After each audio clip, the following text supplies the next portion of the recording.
Hello दोस्तों, कैसे हो आप सब? मैं आपका दोस्त और भाई अखिलेश स्वागत करता हूँ हमारे यूट्यूब चैनल अखिलेश स्टडी मित्र पर। और आशा करता हूँ आप सब लोगों की पढ़ाई अच्छी चल रही होगी, बोर्ड एग्जाम की तैयारी अच्छी चल रही होगी। आज की जो क्लास है वो यूपी बोर्ड क्लास 10th के बच्चों के लिए होने वाली है, हिंदी की क्लास।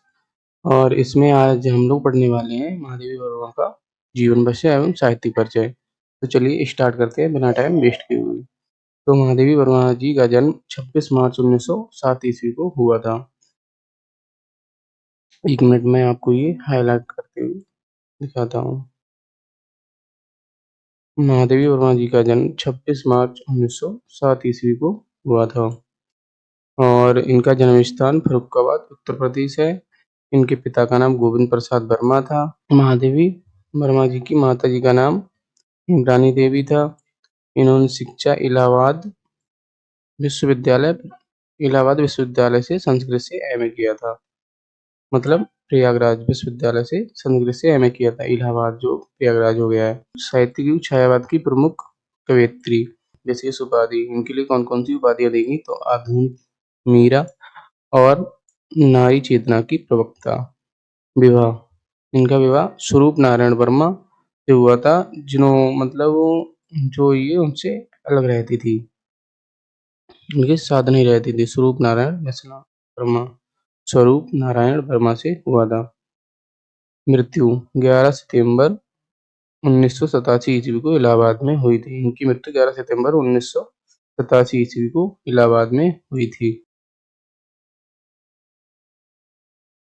अब दोस्तों ये जो पॉइंट्स हैं, ये सब महत्वपूर्ण पॉइंट्स हैं, ये आप लोगों को नोट्स बनाते टाइम ये ऐसे नोट करके लिख लेना है, हाईलाइट करके ये सब लिखने हैं। ये पूरे जीवन परिचय के एवं साहित्य परिचय की ये इम्पोर्टेंट मतलब महत्वपूर्ण जो है वो बिंदु हैं, ये आप लोगों को याद करने। तो नेक्स्ट अब आगे देखते हैं। अभी देखेंगे इनका जीवन परिचय।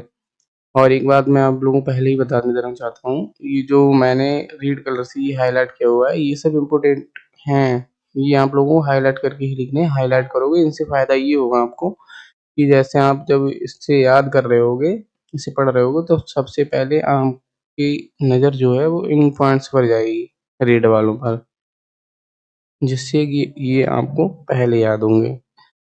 तो चलिए स्टार्ट करते हैं। इनका जीवन परिचय। महादेवी वर्मा का जन्म सन 26 मार्च 1907 ईस्वी को उत्तर प्रदेश के फर्रुखाबाद जिले में हुआ था।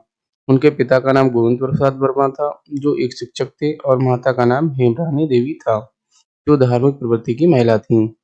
उनका विवाह अल्पायु में स्वरूप नारायण वर्मा से हुआ था। जो विवाह था वो बहुत कम वर्ष की आयु में हो गया था, ऐसे 9 शायद समथिंग 9 वर्ष की आयु में स्वरूप नारायण वर्मा से हो गया था। किंतु वे आजीवन पति से अलग रहकर साहित्य, शिक्षा और समाज सेवा को समर्पित रहीं।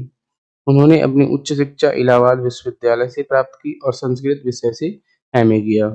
महादेवी वर्मा न केवल कवयित्री थीं, बल्कि एक शिक्षाविद और समाज सेविका भी थीं। वे लंबे समय तक इलाहाबाद महिला विद्यापीठ की प्रधानाचार्य और कुलपति रहीं तथा महिलाओं की शिक्षा और अधिकारों के लिए काम करती रहीं। वे कवयित्री ही नहीं बल्कि शिक्षाविद एवं समाज सेविका भी थीं, और वो लंबे समय तक इलाहाबाद महिला विद्यापीठ की प्रधानाचार्य एवं कुलपति रहीं, और उन्होंने महिलाओं की शिक्षा और अधिकारों के लिए बात की और उनके लिए काम करती रहीं। महादेवी वर्मा जी का निधन 11 सितंबर 1987 ईस्वी को इलाहाबाद, जो कि प्रयागराज हो गया, तो प्रयागराज में हुआ था, इलाहाबाद में हुआ था। चलिए ये हम लोग अच्छे से देख लेना और लिख लेना। अब हम आगे नेक्स्ट देखते हैं। अब देखते हैं उनका साहित्यिक परिचय। महादेवी वर्मा छायावाद की चौथी प्रमुख स्तंभ थी। अब ये छायावाद की चार स्तंभ कौन कौन से वो हैं? जयशंकर प्रसाद, सूर्यकांत त्रिपाठी नरवाला, सुमित्रानंदन पंत और महादेवी वर्मा। ये छायावाद के चार स्तंभ, इन्हें छायावाद के चार स्तंभ कहा जाता है। जयशंकर प्रसाद, सूर्यकांत त्रिपाठी नरवाला और सुमित्रानंदन पंत, महादेवी वर्मा।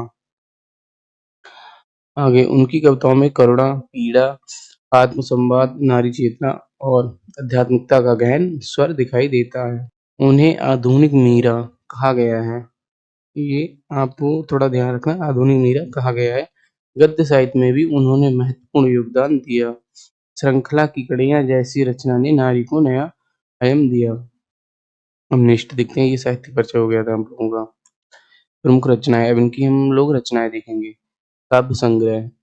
काव्य संग्रह में इनकी है निहार 1930, ये इनकी 1930 में इन्होंने लिखी थी।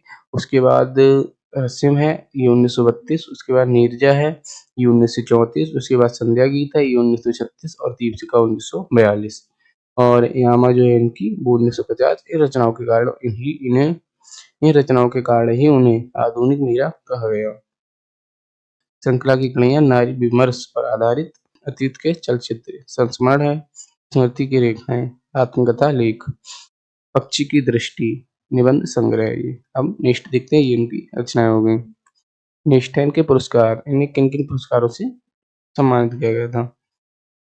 तो पुरस्कार पद्म भूषण इन्हें मिला था 1956 ईस्वी में। साहित्य अकादमी 1979 ईस्वी में, वो भी यामा के लिए मिला था। ये जो इनकी यामा रचना है उसके लिए मिला था इन्हें पुरस्कार।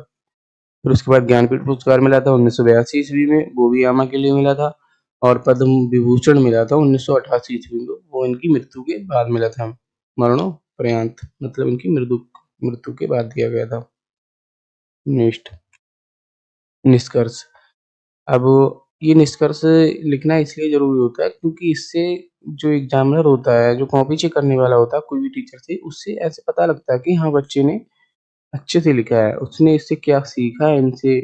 और ये लिखना थोड़ा जरूरी होता है, लिख दो 2-3 लाइन का, वो अच्छा रहता है। तो निष्कर्ष महादेवी वर्मा जी को छायावाद की कोमल कवयित्री और आधुनिक युग की मीरा कहा जाता है।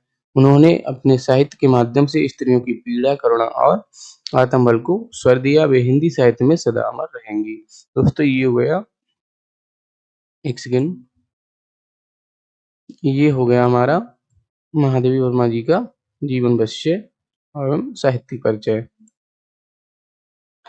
टोटल आप लोगों को बस इतना ही लिखना है। महादेवी वर्मा जी का जीवन परिचय, इसमें कौन कौन से पॉइंट हैं। पहले हम लोगों को वो जो फर्स्ट स्लाइड पर, ये एक मिनट, ये है फर्स्ट स्लाइड पर, ये इम्पोर्टेंट पॉइंट है, ये लिख लेना है आप लोगों को, महत्वपूर्ण पॉइंट है ये सब। और उसके बाद फिर हम लोगों को लिखना है जीवन परिचय।